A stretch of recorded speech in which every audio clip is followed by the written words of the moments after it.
কি করো তুমি? আরে কইও না, আমি এই যে কাকু যা দিক যা কথা। ও কাকু আরে রিসাব করে যা যা। আই আই কে না যা তুই যা থাবড়া দে, মানে রিসাব বলে কথা কইতাছি যা। আমারে থাবড়া দিবা কইছ না, মানে মজা দেখাইতাছি দাঁড়াও। কাকু আর ভাইয়ে, আরে কাকু তুমি ফুতে না কাল লগে কথা কইতাছে কোন মাইয়ের লগে? আমার পুতে হ্যাঁ কস কি তারে এত কষ্ট করে লেখাপড়া করাইছি আমি কি মাই হইলে কথা কোন লাগিয়া কই দেই তো আরে জলে কথা কয়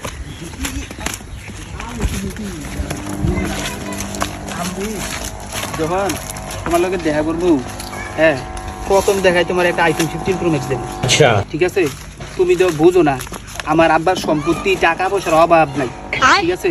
আমি ডেইলি মানে R15 লিয়া ঘুরি, ঠিক আছে।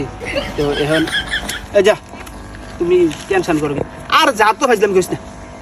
হ্যাঁ এখন হইতাছে তুমি শুধু একটা দেবো। আরে আব্বা আমি মানুষ শিয়াই আব্বা তোর আইফোন কো তুই যে মায়ের আইফোন দিবি আইফোন কো আব্বা ইয়া আব্বা আমি তো এমনি কইছি আব্বা মায়ের না তো বন্ধু আব্বা তোর তো অনেক টিয়া তুই মায়ের আইফোন দিবি তুই না মায়ের আব্বা লগে কত কথা কস আব্বা মা চাইবে কইতে আপনি না তোর দিন কি আব্বা লেখাপড়া করেছিস মায়ের আইফোন কিনে দিবি না না আব্বা খাও দাও খাও হ্যাঁ আব্বা